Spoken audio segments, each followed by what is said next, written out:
So I can as a parent, what I'm doing is I press all of my kids from elementary to middle school, where they come back from church and they're telling me what they learned.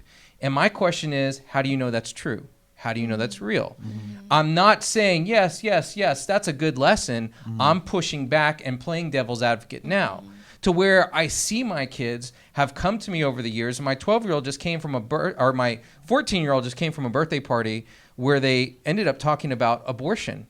And she had some intelligent things to say and things that she didn't know how to respond to. Sure. And so we got to talk about it.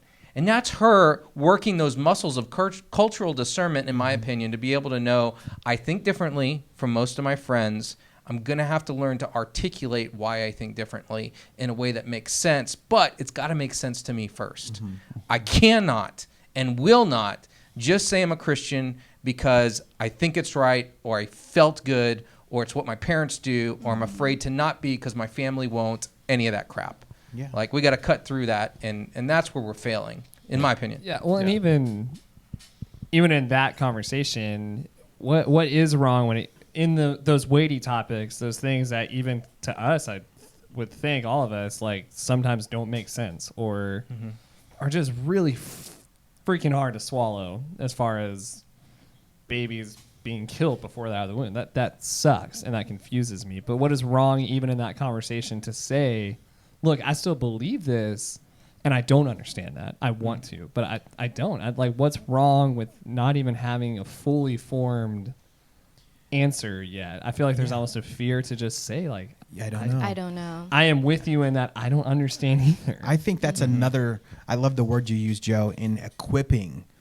a young person, or a person, period, to sit down and have dialogue about a hard, weighty issue, and be able to do it without shutting them off because of your lack of understanding, or that it is just obviously against, like, what God's word says.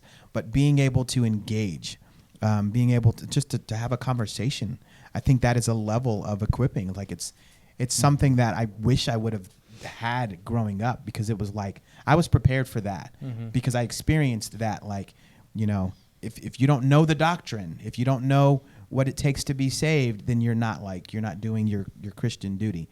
So I was more apologetically prepared to talk about doctrine, but talking about, like, how to show up to a party, rather than just saying no to every invitation, like how to swim with people, how to go to a beach, like these things that a very sheltered Christian kid, and you know what I'm talking about. I know exactly what you're talking about.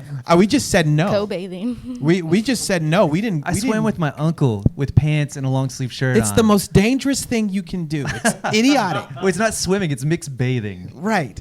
Skirts. And that's a completely different thing. Swimming in skirts. Just dangerous. Anyways, I think going back to cultural discernment, like equipping people, young people specifically, on how to interact, how to engage, how to listen, how to have a different opinion, how to not have an opinion or know, but what to do when you don't know. Not just in a church context, but like when I get something in society or something from my, my peers that I don't know what to do with, like being able to navigate through those questions, I think is powerful. Yeah. Well, and I think it goes back to this first one of experiencing intimacy with Jesus. That really, sometimes Jesus is less concerned with, like, getting the answer right and more concerned with what was with our heart and our attempts to just, like, serve the person across the table from us, right? So even if we, like, flubber over, like, the answer of what we were saying, it's just like, how in that moment are we teaching students, anybody, to discern the Spirit of God, the presence? Like, how do we experience intimacy with God as we pray through these things? Like, God, I believe, help me in my unbelief. Like, I think that's where these two things go together. Totally. I realized growing up, like, my faith wasn't in Jesus as much as it was my answers. I knew all the right answers, but I knew the why and not the how. Yeah. And so I wasn't prepared to go into those situations. Intimacy with Jesus has given me, like, the meekness and the compassion to be able to build those relationships and open doors for conversation to really, like, share the good news, like hope.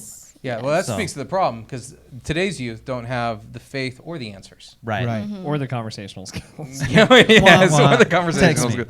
All right, let's move on to number 3. Like the Valentine's Day Grand Slam, but way worse. Way worse. All right, when isolation and mistrust are the norms, we need to forge intergenerational relationships. And I see this all the time. Like, my kids will say, okay, boomer. Yeah. But it's the idea, like, the old people are so disconnected, they're just wrong.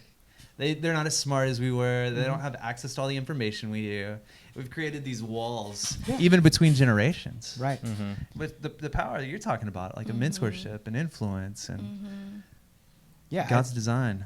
I think this is where Catalyst has done a good job of getting to where the students are. Like, they're going to the kids. This is, it's mission work. And so it gives students an opportunity to see, like, these are real human beings. These are real human beings who are invested, who care about what I think. And I love that because it tears down this, this idea that they don't understand us and they don't want to.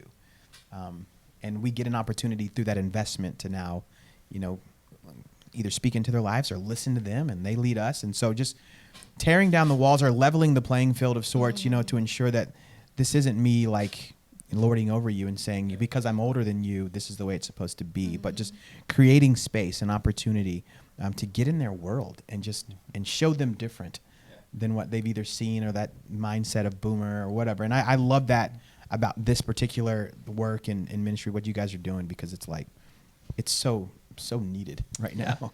My fear is that a church will hear this and they'll think, oh yeah, intergenerational relationships. We need some more programs that take youth and old people and put them together, and that's not it. That's not it. And I think you have to tie this back into everything we discussed with their distrust in authority and where they're coming from. Not, if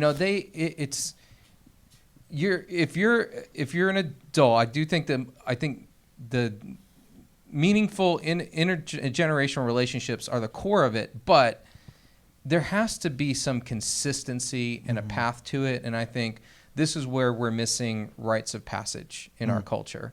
Like, no meaningful traditions for young people to be a part of that require consistent older adults to walk them through a journey and a process. This isn't going camping with kids. This is different. Don't do that. Yeah. You just don't go camping at all. I just don't go camping at all. Okay, do you think that programs is actually a part of the problem? Because I think about my church, and the old people play games on Friday night, and I get together with youth on Wednesday night and Sunday mornings.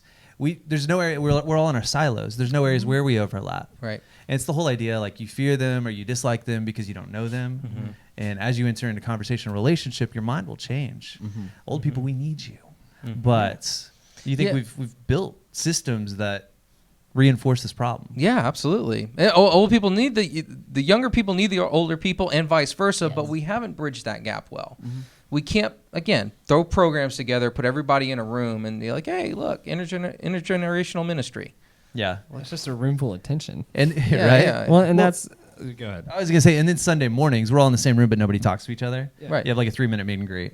Right. Exactly. Well, I think there's such a charge there that for it to be a two-way street in a way. Like, I know that earlier we kind of talked more, younger generation has had a bad experience with authority for the most part, but there's still a charge on our part to respect people who are older than us, not in a like they're lording over me so I do what they say away, but to genuinely take interest in their experience. Like, it's pretty foolish as a 25-year-old if I think that my dad, one of a few 50-year-old men that I know, doesn't have some shit to tell me that's probably useful. I mean, he's been married, he has a job, he's started a business. It's a different time, but it's still an experience. And I think there's a charge for humility that my generation doesn't exactly have.